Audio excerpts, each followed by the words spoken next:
ce genre musical tant apprécié en France, le rap français.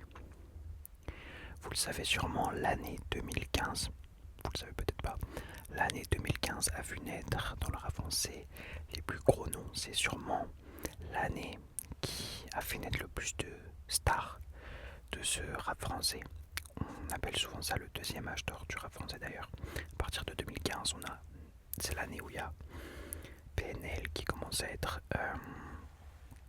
connu, à Niska. Enfin, c'est toute cette génération de rappeurs que nous on connaît encore aujourd'hui qui ont fait briller le rap français et l'ont mené en première place des genres musicaux qui dominaient en France.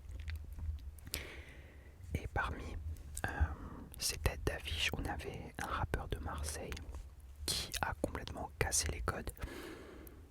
Bon, de toute façon, comme d'habitude, vous voyez le titre et la miniature, vous avez bien compris. Aujourd'hui, je vous parle du baron du rap français, le mafieux.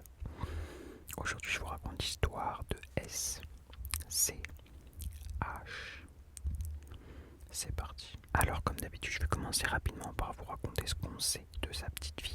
Et après, on parlera de ses projets musicaux, de mon lien avec lui. Et tout simplement, je vais vous raconter son parcours en fait. Assez simple, comme j'ai fait avec tous les autres rappeurs. Je me suis dit, c'est bien que je la fasse maintenant parce que ça fait 2 ans que Julius 3 est sorti.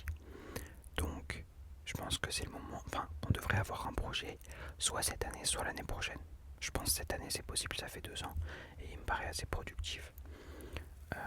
D'ailleurs, à l'heure où je parle, on a Solalune qui a annoncé son album le 22 mai et Tiff qui a annoncé son album le 22 mai. Je suis trop heureux, manquerait plus que Laylo et je serai l'homme le plus heureux de la planète Terre entière. Alors, SCH s'appelle en réalité Julien Schwarzer. Il naît le 6 avril 1993 à Marseille et passe la majorité de son enfance dans la ville d'Aubagne. De sa famille, on ne sait pas grand-chose, à part qu'il a une grande sœur, apparemment. On ne sait pas grand-chose de sa mère, mais son père est très présent dans ses paroles, dans sa musique. Il a fait un morceau iconique du rap français dédié à son papa. Son père s'appelle Rudolf Otto Schwarzer. Malheureusement, il est décédé quand Julien était assez jeune et donc dans beaucoup de musique. SCH fera un hommage à son papa directement via un titre, je l'ai déjà dit, mais aussi via des paroles tout simplement dans certains morceaux. Comme tous les artistes et comme tous les jeunes fans de rap nés dans les années 90, il a baigné dans le premier âge d'or tout simplement du rap français. Donc avec les premiers groupes des années 90, NTM, IAM, mais aussi la deuxième génération des années 2000, Salif, Psychiatre de la Rime, tous ces rappeurs, tous ces groupes qui étaient légendaires. Mais lui, il dit que ce qu'il a notamment beaucoup influencé, c'est des rappeurs américains. Il cite 50 Cent ou encore Eminem. Et aussi IAM, par exemple, il dit que c'est venu quand il avait à peu près 12 ans, donc quand il était au collège. Mais par contre, ce qu'il écoute depuis qu'il est enfant, grâce à son papa, c'est la chanson française. Jodassin, Dalida, tous ces artistes de la chanson française, de la variété française, qu'il aime beaucoup et qui, au fil de sa carrière, vous le verrez, tente de rejoindre avec certains morceaux. C'est quand il a 13 ans qu'il commence à écrire ses premiers textes après avoir vu le film 8 Mile avec Eminem. Donc évidemment à 13 ans, c'est pas des morceaux, des classiques du rap, mais il commence déjà à poster ses sons sur son Skyblog, donc chose qui était très courant à l'époque pour cette nouvelle génération de rappeurs qui ont grandi avec Internet. Il finit sa scolarité, je sais pas exactement quand est-ce qu'il arrête, mais je sais qu'ensuite il entamera des petits boulots qui conciliera avec le développement de son art tout simplement. Et en 2014, il a 22 ans et il décide de s'appeler SCH parce qu'avant il avait le pseudo Schneider et maintenant il s'appelle juste SCH et c'est un peu là que c'est l'année qui va un peu tout changer pour lui. Alors il faut aussi savoir que SCH il a grandi avec une forte culture cinématographique et ça va énormément l'inspirer dans ses projets, que ce soit dans les clips, dans les covers, dans le storytelling. Mais de toute façon, ça on en reparlera quand on parlera de ses projets. Il y a une chaîne YouTube, je connais pas exactement, je l'ai découvert en faisant la vidéo, qui s'appelle Equinox Film Staff. Et Et en fait, elle faisait des clips en 2014 justement avec des gros rappeurs marseillais. Donc est-ce que c'est quelque chose d'important dans la culture marseillaise rap? J'en sais rien, j'en avais jamais entendu parler avant. Mais peut-être que c'est un classique là-bas. En tout cas, sur cette chaîne YouTube, on peut voir apparaître en 2014 les premiers clips de SCH qui a une dégaine déjà de fou de la gare. Vraiment, vous le voyez dans ses clips Massimo ou un autre clip, j'ai oublié le nom, mais voilà. Il a vraiment une dégaine qui casse complètement avec les codes du rap actuel. Alors, justement, on va aborder ce point-là. Dans ces années-là, c'est la trappe qui domine. On a Booba, on a Niska, on a La Crime, on a Gradure, on a Alonso. C'est des mecs musclés, énormes, des tanks, qui se mettent torse nu dans leurs clips, qui ont le crâne rasé et restent assez classiques dans leur trappe en fait. C'est voilà, vous connaissez la trappe de cette époque, ça rappe bien mais ça parle des mêmes choses. Et SCH, il arrive avec cette dégaine, cheveux lissés, des dents, des chicots explosés, tout fin. Avec ce côté un peu, moi je trouve qu'il a un peu un côté rockstar, tu vois. Veste en cuir, avec une gestuelle peu commune dans les clips de rap. Et vraiment, en fait, t'as l'impression que c'est une rockstar qui fait du rap. En fait, en 2015, premier coup de projecteur, il apparaît sur la mixtape de La Crime sur un morceau. Et c'est quelques temps plus tard qu'il va sortir sa première mixtape, son tout premier projet sous le nom SCH. Vous le connaissez sûrement. 2015, c'est l'année où sort A7. A7 2015, une des mixtapes qui a marqué le rap français, un des classiques du rap français. Je ne sais pas si depuis les années 2000, il y a un album qui est au-dessus de A7 en termes de respect, de réputation, d'aura légendaire tout simplement. Il a 23 ans quand il sort ce projet. La cover, comme vous le voyez, est inspirée d'un film qui s'appelle Blow avec Johnny Depp. Donc ça, ce projet, personnellement, c'est peut-être mon projet préféré de SCH. C'est celui qui m'a mis une claque, surtout que je l'ai écouté. J'avais peut-être 16-17 ans et j'écoutais pas trop de rap. Comment dire, j'écoutais beaucoup de choses classiques. Et j'avais jamais entendu un mec aussi original, tu vois, dans sa proposition musicale. Donc je me souviens que j'étais dans la voiture, mes parents conduisaient, je sais plus où on était. Je mets le casque et là je lance A7 à 16 ans. Je suis choqué, je me dis mais c'est trop bizarre et en même temps c'est trop bien. Et là j'ai noté, je trouve que ça fait vraiment rockstar encore une fois, il y a beaucoup de guitares, je sais pas, j'aime beaucoup. Dans les titres incroyables, il y en a beaucoup. John Lennon, A7, Solide, Rêve de gosse, Gomorrah, Mauvaise idée, Drogue prohibée, Champs-Élysées, le hit de l'album, qui moi au tout début je l'aimais pas du tout. C'était le titre que je détestais le plus du projet. Et pourtant c'est celui qui a donné un coup de projecteur au projet. Je reviens de loin et Fusil qui est peut-être mon son préféré de l'album, mais en vrai, tout l'album est incroyable. Donc SCH il arrive en 2015 avec cette mixtape, un ovni dans ce qui se fait actuellement, enfin à cette époque dans le rap français. Et on voit déjà qu'il y a quelques petites influences cinématographiques comme Gomorrah, le titre Gomorrah qui fait référence je crois à une série, j'ai jamais vu mais je crois qu'il y a une série qui s'appelle Gomorrah. Et on verra que c'est un premier pas dans un univers qu'il va plus tard beaucoup plus exploiter. Mais donc il arrive avec ce classique du rap français qui met tout le monde d'accord, c'est un succès critique et commercial, ce qui est extrêmement rare normalement. Soit t'as le public, soit t'as les critiques, mais tu fais pas d'argent. Là, il réussit à faire les deux. Donc c'est une masterclass, mais le problème c'est que quand quelqu'un arrive avec un premier projet, un premier film, un premier album, un premier livre qui est classique, qui est un point de référence pour tout le monde, ça va être d'assurer en fait la suite. Et c'est ce qu'il va essayer de faire en 2016 avec le projet Anarchie. Anarchie, il est un petit peu dans la même énergie, je trouve, que A7, mais évidemment c'est pas la même chose. Mais si t'enlèves A7 et que t'écoutes juste Anarchie d'un artiste qui vient d'arriver, c'est un banger. En fait, le problème c'est que tout le monde comparait à A7, et A7 tu peux pas comparer, tu peux rien comparer à A7. Alors que si tu prends Anarchie tout seul et que tu oublies qu'il avait A7 avant, s'il arrive SCH avec le projet Anarchie. C'est un banger. Là, je vous dis des titres, moi j'adore le projet. Anarchie, trop énorme. Je la connais qui a percé des années plus tard sur TikTok. Allô maman et 19. Et moi personnellement je trouve que c'est assez réussi. On arrive en 2017. En 2017, SCH annonce Théo Favente. Donc ça reste encore une fois dans la même énergie. Le projet m'a un petit peu moins convaincu, même si j'ai noté beaucoup plus de gros morceaux. En fait c'est des morceaux qui plaisent, mais qui te marquent moins que les morceaux dans Anarchy, je trouve. Mais c'est quand même des trucs ouf. Comme si Nino Brown, Day Date, Mac 11 ou Mac 11, Palapé, J'attends, Macush, Poupée Russe, 6.45i, La Nuit, c'est mon titre préféré du projet, et Temps Mort. La Nuit, c'est encore en hommage à son papa. Il dit quand mon père partait travailler, il faisait nuit. Et après, je sais plus ce qu'il dit. Il dit quand il reviendra, il fera nuit. Et c'est un truc un peu poétique, un peu mélancolique, musical. J'aime beaucoup dans les premiers projets de SCH, ce que j'aime beaucoup, c'est ces tentatives un peu plus musicales parce qu'il y avait quand même un style fou de la gare. Et je sais pas, ça rendait le truc hyper brut. Comme il y a beaucoup de gens qui parlent de SCH en disant l'époque où il était sous vodka déchiré. En mode clochard, et bah c'est vrai que c'était un petit peu son prime. Et donc après ces deux projets, SCH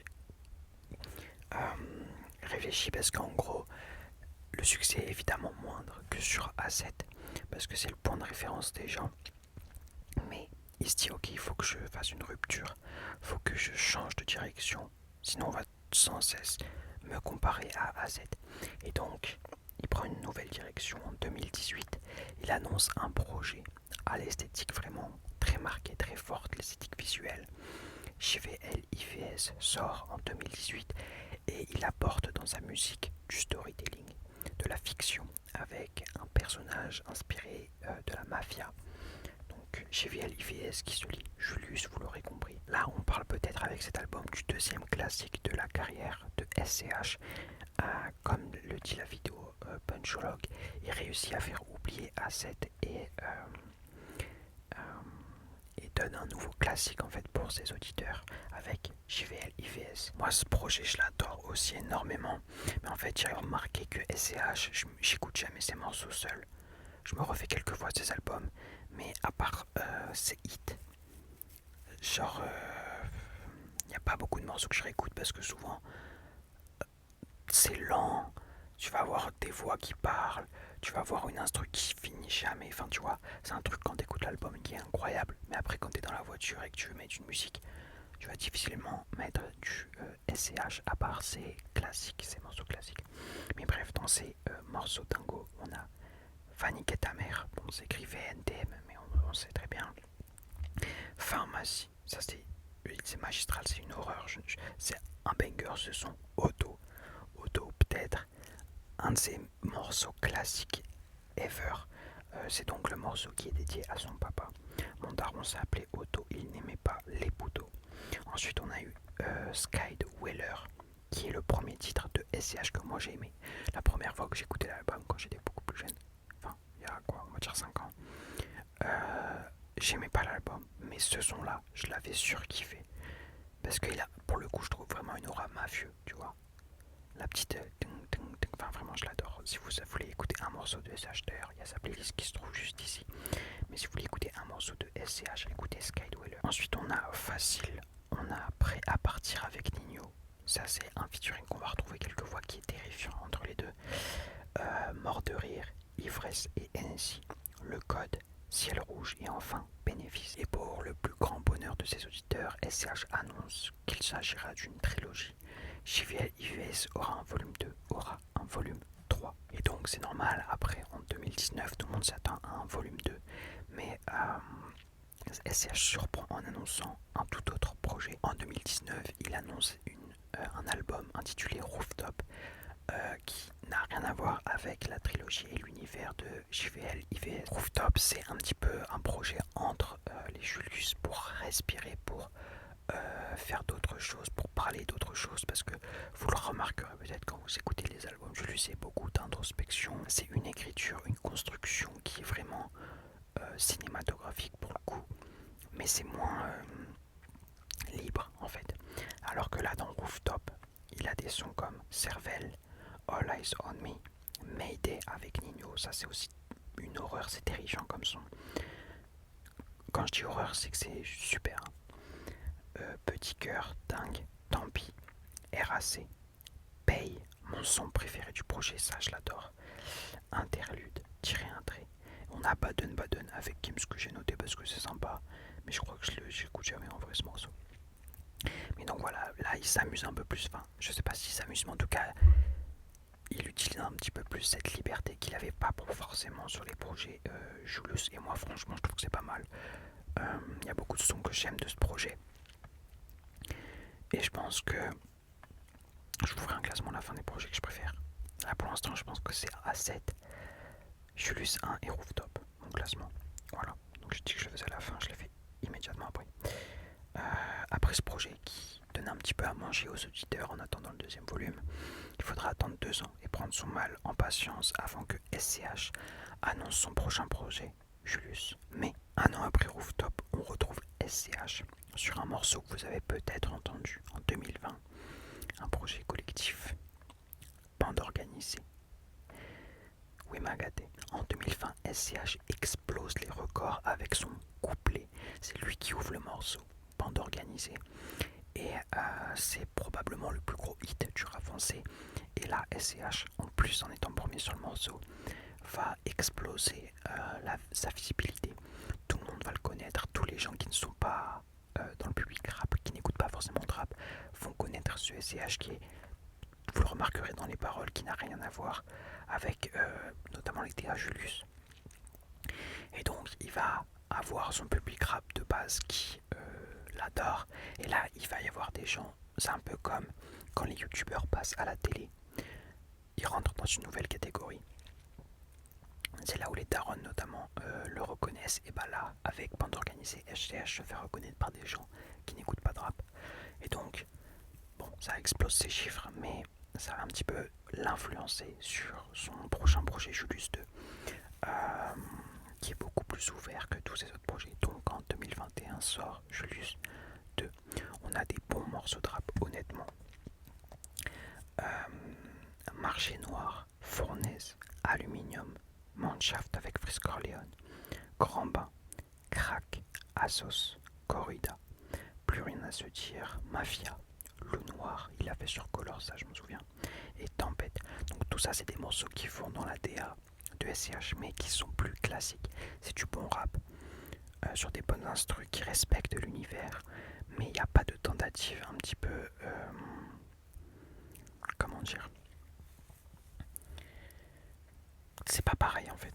C'est des morceaux un peu plus ouverts. On a notamment Mode Akimbo avec Jul qui dénote complètement de l'univers Julius, et c'est ce qui lui faudra beaucoup de critiques sur ce deuxième projet.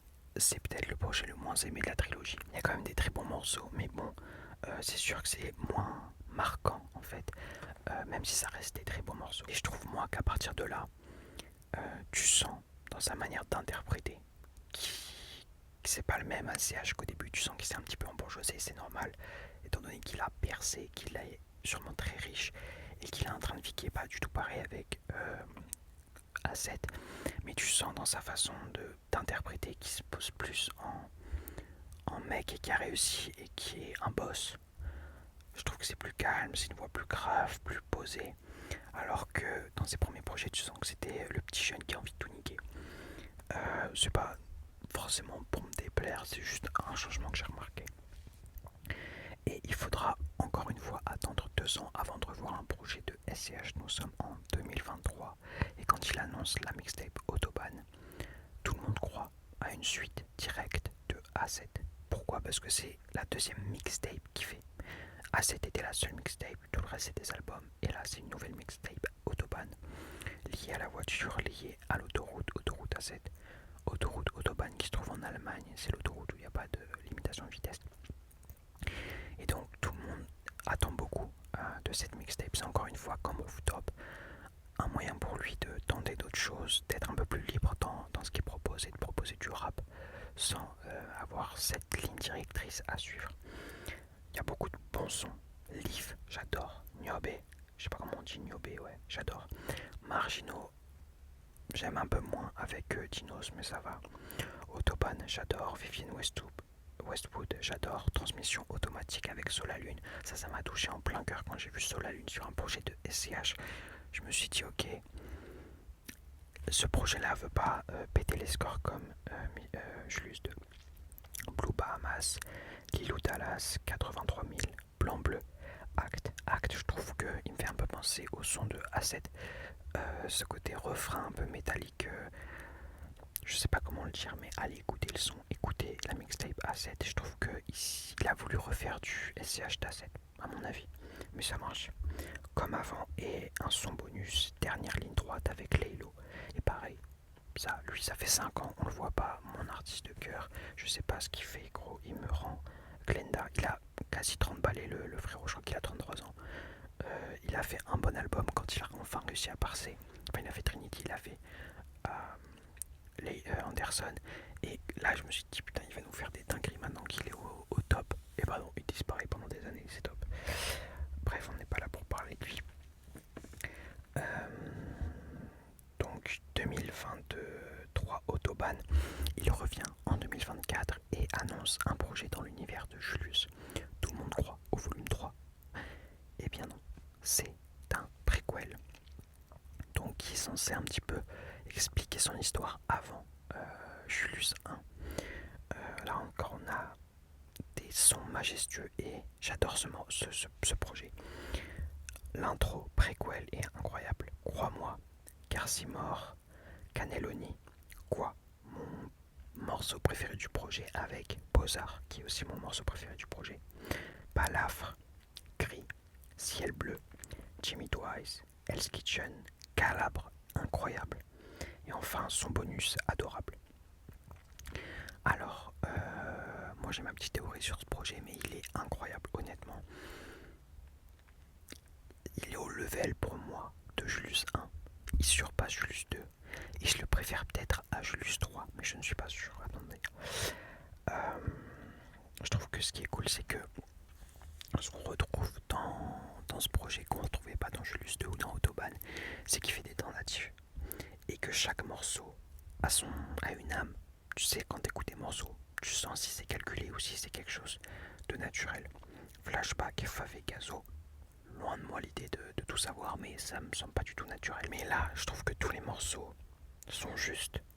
Et même si ça t'aime ou t'aime pas, c'est pas ça le débat. C'est, tu sens que il s'est dit, oh là, ça m'inspire ça, je vais le faire. Et puis à la fin, ok, ça fait un bon morceau, on va le mettre dedans. Tu vois un peu la démarche qui est différente de Gazo, mon gars, faut qu'on fasse un hit qui va tourner sur TikTok, bref. Et cette même année 2024, seulement 7 mois plus tard, en décembre, il annonce la conclusion de Julius avec le 3e volume, Julius 3. Et donc ma théorie, c'est qu'il a fait Julius 3, il avait beaucoup de bons morceaux. Et il n'arrivait pas à choisir, il s'est dit ok, venez on sort un petit préquel, parce que c'est bizarre que ce soit la même année. 2 gros projets comme ça la même année. Et je pense qu'il s'est dit venez on sort un petit préquel pour leur donner les bons sons qu'on n'a pas pu mettre dans Julius 3 tout simplement. Mais donc quand Julius 3 sort, le rap français entier a les yeux rivés sur SCH. Tout le monde écoute ce projet en se demandant si ça va être une conclusion à la hauteur, puisque c'est très dur de finir les histoires. Donc l'ambiance est tendue, tout le monde lance l'album et est prêt à défoncer l'album, si ce n'est pas à la hauteur. Alors, premier son, Stigmate, lent, seulement des notes de piano, un SCH qui crache au micro. Il dure longtemps le morceau, il dure un peu plus de 4 minutes je crois, à 2 minutes 40, seulement la moitié, il entame un refrain. À 3 minutes 18, boum, boum, boum, boum, boum, il y a toutes les percussions qui arrivent tout d'un coup et le morceau prend une tournure un peu plus méchante et j'adore. L'intro m'a direct mis dedans, moi j'ai adoré. J'ai oublié de parler des interludes qui étaient faites par la voix française de Al Pacino, donc dingo pour un univers qui est dans la mafia. Ensuite on a le taulier. Et j'avoue qu'à la première écoute, ce morceau il m'a un petit peu mis une claque. Un peu moins maintenant, mais quand j'ai lancé l'album et que j'ai entendu ça, je me suis dit ok, ça va être l'album de l'année, l'album des 5 dernières années. J'étais complètement fou. Dans la tête, est encore sur une bonne lancée, c'est un très bon morceau. Miroir, pareil, 2000, le hit de l'album qu'on connaît probablement. D'hier à aujourd'hui, Rose Noire, 2 heures avec Damso, La pluie, Anamnèse, Interlude, Jour d'octobre, et enfin Missile, un hit phénoménal. Ça a été le morceau dont on n'a pas beaucoup entendu parler, mais que moi j'ai adoré. Et j'ai trouvé ça fou qu'on n'en ait pas entendu parler, mais bref. C'est donc la fin de carrière pour l'instant de Monsieur SCH. Personnellement, j'ai été entièrement convaincu par ce projet. Je trouve qu'il est parfaitement, il est peut-être un peu, je sais pas. En fait, je trouve que dans le côté cinématographique, dramatique, il est parfait. Avec les clips, avec la DA et tout. Si en vrai il est bien, mais en fait il a pas un son. Je sais pas comment dire. En fait, je trouve que c'est tous des tentatives, mais il a pas un big morceau que.